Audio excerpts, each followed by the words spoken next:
네, 오전 시장 상황을 정리하고 이제 오후장 전략을 세워보는 투데이 핵심 전략 시간입니다. 한국투자증권 이프랜드에 이어 장용혁 팀장과 함께 하겠습니다. 팀장님 안녕하십니까? 네, 안녕하세요. 오늘 일단 뭐 얘기를 하지 않을 수 없는 것이 4월 FOMC 회의 의사록입니다. 네. 일단은 뭐 6월에 기준금리가 인상되진 않을 것이라는 그런 의견은 나왔지만 오히려 좀 향후 불확실성이 커졌다고 볼 수도 있을 것 같습니다. 예. 네, 그렇게 볼 수도 있죠. 네, 연준 얘기를 먼저 시작해 보도록 하겠습니다. 연준의 의사결정 방법에 대해서 먼저 좀 말씀을 드리고 싶은데요. 자료 보면서 얘기를 한번 하도록 하겠습니다. 뭐 의장이 있겠죠. 우리가 모두 다 알고 있는 뭐 옐런 의장입니다. 예. 옐런 의장이 있고요. 피셔 부의장이 있습니다. 그리고 원래 이사가 5명이에요. 근데 지금 현재는 2명이 공석이고요. 이사 3명이 앉아 있습니다. 그 밑은 이제 지역 연방은행 총재들인데 뉴욕 총재 같은 경우에는 매년 투표권을 갖습니다. 그리고 나머지 이 4명의 투표권 같은 경우에는 지역 연은 총재들이 돌아가면서 투표권을 얻습니다. 그러면은 원래는 12장의 투표권인데 올해는 10장이라는 얘기거든요. 그러면 이 10장의 투표권 중에서 빨간색 표시되어 있는 거는 매파고요. 흰색으로 표시되어 있는 거는 중도파입니다. 그러면 뭐 한눈에 보셔도 아시겠습니다만 비둘기파적 색채가 강하구나라는 거 아실 겁니다. 연준의 비둘기파적 색채를 다시 한번 확인했다라는 말씀을 드려야 될 것 같고요. 대다수 연준 위원들이 6월 금리 인상은 시기상조다. 금리 인상이 가능할 정도로 아직 경제 지표에서 충분한 확신을 얻지 못했다. 라는 부분으로 얘기를 했습니다. 근데 좀 주목해 봐야 되는 부분은 다음 페이지에서 말씀을 드릴 건데 3월 FOMC에서는 several이라는 표현이 나왔어요. 그러니까 금리 인상을 주장하는 사람들이 몇 명 있었다라는 거죠. 소수긴 합니다만. 그런데 이번 4월 FOMC 의사록에서는 few로 바뀌었습니다. 3월 FOMC보다는 4월 FOMC에서 금리 인상을 주장하는 사람이 줄었다는 얘기입니다. 그 부분에 대해서 저 개인적으로 생각해 보면 3월에 3명이다가 이번 4월에 2명 된 것 같습니다. 그래서 과연 누가 그렇게 됐을까라는 부분 최근 발언을 통해서 한번 보도록 하죠. 먼저 저 사람은 분명히 금리 인상을 주장했을 거다라고 보는 사람 딱 한 사람 떨어지죠. 리치몬드 연은 레커 총재입니다. 예. 6월 FOMC 회의에서 기준금리 인상 근거 충분하다. 라고 밝힌 적이 있죠. 그럼 여기는 분명히 금리 인상 주장했을 거고요. 중도파 쪽에서 한번 해보죠. 피셔 부의장 같은 경우에는 GDP보다 고용지표 더 봐야 된다라고 얘기했습니다. 근데 뭐 다들 아시겠습니다만 최근에 고용지표 굉장히 잘 나왔죠. 네. 피셔 부의장 쪽에서 금리 인상 얘기를 했나라는 의심을 해볼 수도 있는 거고 또 중도파인 로카트 같은 경우에도 보게 되면은 1분기 경제 부진은 일시적인 거다. 그러니까 신경 쓰지 않아도 된다라고 최근에 얘기를 했습니다. 그래서 경제가 안 좋아서 금리 인상이 안 된다라는 부분에 대해서 로카트는 1분기는 예외적으로 안 좋았던 거고 지금 전혀 문제 없다라고 생각하는 것일 수도 있을 테니까 아마 뭐 애틀랜타 쪽에서 금리 인상 얘기가 나왔을 수도 있습니다. 하지만 중요한 건 이게 아니죠. 우리가 6월 금리 인상 가능성에 대해서 얼마만큼 배팅하고 있었냐라는 부분이 중요합니다. 6월 금리 인상 가능성은 제로가 됐죠. 다음 페이지 보여드릴 건데 최근에 제가 보여드렸던 그림입니다. 과연 6월 달 금리 인상에 배팅을 얼마만큼 하고 있었느냐, 시장에서 금리 인상 가능성을 얼마만큼 보고 있었느냐, 이게 중요한데요. 여기서 보시는 것처럼 이미 제로였습니다. 6월 금리 인상은 불가능하다는 걸 시장이 알고 있었다라는 거죠. 그래서 어제 4월 FOMC 의사록 공개는 시장에 아무런 영향을 주지 못했다라는 판단이고요. 오히려 9월 인상 가능성은 지금 18% 정도 보고 있는데 이 18%가 단기적으로 더 높아지는 흐름이 가느냐 아니면 더 낮아지는 그림이 가느냐 이거는 옐런 코멘트에서 확인할 수 있을 것 같습니다. 옐런 코멘트가 예정되어 있기 때문에 6월 FOMC를 앞두고 옐런 코멘트가 예정되어 있는 상황이기 때문에 의사결정의 최고권 아니겠습니까? 그래서 금리 인상 시점에 대해서 시장이 관심이 좀 높은 시점에서 옐런 코멘트 이 부분이 아마 4월 FOMC 의사록에 마침표를 찍지 않을까라는 생각입니다. 예, 이번에 일단 의사록에서는 6월에 기준금리 인상을 하지 않겠다는 그런 의견은 피력했지만 향후 경기 개선 여부를 봐가면서 시기를 정하겠다고 얘기를 했는데요.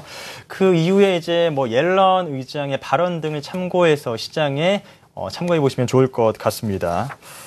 자, 이번에는 선물 시장 얘기를 좀 해보고 싶은데 어제 외국인 선물 4,000계약 이상 들어왔습니다. 전반적으로 선물 시장은 어떻게 보고 계십니까?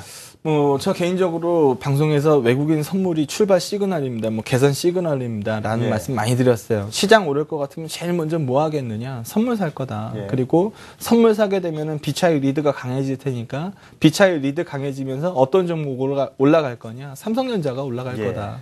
라는 부분이었습니다. 근데 오늘 좀 배신감스럽기도 하네요. 외국인들 선물이 어제 4,472계약 들어왔는데 저 방송 들어오기 전에 보니까 4,500계약 이상 마이너스를 기록하고 있습니다. 그래서 매수의 연속성을 봤어야 되는 타이밍인데 이 매수에서 손바닥 뒤집듯이 매도로 넘어가 버렸기 때문에 시장이 지금 갈피를 못 잡고 있다라는 판단이고요. 매수의 연속성이었으면 강세론을 좀 말씀드릴 계기가 됐을 텐데 그 부분에 대해서는 조금 아쉽습니다. 자료 한번 보시죠. 최근에 몇 번 보여드렸습니다만 매도가 있고 중간에 되돌리는 매수가 있습니다.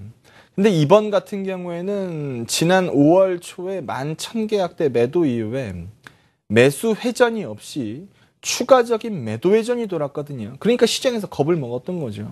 근데 어제 4,472계약의 매수가 들어왔으니까 여기에서 지금 매도가 우세했던 상황이니까 매수의 연속성으로 조금 쌓아주면 이 부분이 비차익 리드로 넘어갈 거다. 근데 최근에 보게 되면은 선물이 아직 개선되기 이전서부터 외국인들의 비차익 리드가 부활되고 있었기 때문에 예전 정도는 아니겠습니다만 예전에 가깝게 부활되고 있었기 때문에 제가 그래서 삼성전자 코멘트를 드렸던 거죠. 근데 오늘 보게 되면은 외국인들 선물도 비고 비차익도 빕니다. 그러다 보니까 탄력성을 잃어버렸다라는 판단인데 가장 아쉬운 대목입니다. 외국인 선물이 연속적으로 좀 매수 포지션을 쌓는 모습을 보여줘야 되는데 오늘 미결제 확장 증가하고 있는 것으로 봐서는 신규 매도도 껴있는 것으로 보여지거든요. 그래서 이 부분에 대해서는 선순환을 좀 확인한 이후에 포트폴리오를 다시 좀 높일 수 있는 출발 신호가 될 수 있다라는 부분 다시 말씀드려야 될 것 같고요. 만약에 그 부분을 보지 못한다라고 하면 시장이 좀 지지부진한 흐름이 이어질 가능성이 높다라는 판단입니다. 어닝 부분으로 좀 더 부연 설명을 드리면 2011년 이후에 최고 분위기입니다. 우리가 늘상 고질병처럼 앓고 있었던 게 항상 가이던스는 높고 실제 실적은 낮다라는 부분이었거든요. 근데 이번 1분기 같은 경우엔 가이던스를 넘어서는 영업이익을 발표를 했습니다. 2011년 이후에는 최고였고 오늘은 분위기가 좀 퇴색되기는 합니다만 전일 양매수 양매도 상위에서 한번 보시죠. 어제 양매수 1위 종목이요. 삼성전자입니다. 시가총액 200조짜리 기업에 양매수가 꽂혔어요. 외국인의 매수가 거의 700억 들어왔고요. 기관들이 매일같이 팔던 종목인데 기관들도 어제 삼성전자에 매수가 집행됐습니다. SK 하이닉스 외국인들 매수하고 있는 기조가 지금 굉장히 길게 이어지고 있는데 300억대 순매수였고 기관들도 연일 매도해서 매수로 돌아섰습니다. 이런 부분들이 리드를 잡아야 시장이 강한 거거든요. 근데 오늘 시장에서 보게 되면 삼성전자 리드가 풀렸죠. 그래서 이런 부분을 좀 아쉽게 보고 있고 동반 순매도도 한번 보죠. 최근에 개인 투자자들이 가장 열심히 사는 종목입니다. 아모레퍼시픽이고요. 기관 투자자들이 얼마 전까지 굉장히 선호했었던 SK이노베이션, 롯데케미칼 이런 종목들이 매도 상위에 올라와 있습니다. 추가 반등 가능성에 대해서 배팅하는 시점이 궁금하시면 외국인들 선물의 연속성을 보고 비차익 리드가 더 강해지고 그 흐름에서 삼성전자의 장악력이 강해지는 시점에서 지수가 강할 수 있다라는 부분 기억하시기 바랍니다. 이제 선물 시장에서 매수세가 들어온다는, 매수세를 보인다는 것은 미래 시장을 긍정적으로 본다는 뜻이고, 특히 우리 시장에서는 외국인의 선물 방향이 굉장히 중요한데, 어제는 조금 4,000계약 이상이 들어왔지만 오늘은 그 계약 매수세가 좀 풀리면서 좀 아쉬운 그런 부분으로 지적을 해 주셨는데요.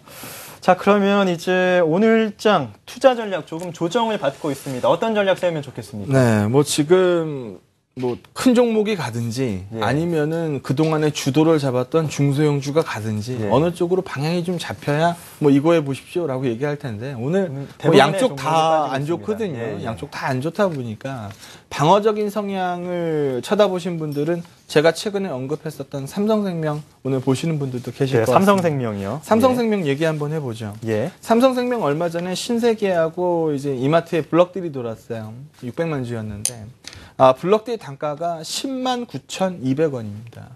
이 10만 9,200원에 대해서 국내가 26% 받았고요. 해외가 74% 받았습니다. 그러면은 흔히 생각하기에 우리 블럭딜 도는 거 한두 번 본 거 아니니까 할인율으로 블럭딜이 돌죠.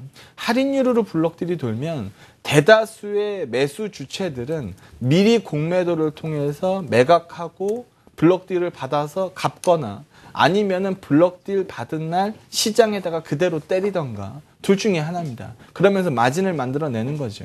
그런데 제가 주목하고 있는 것은 이 대량의 블럭딜 물량들이 시장에 전혀 풀리고 있지 않다라는 점입니다. 수급표 한번 보시죠.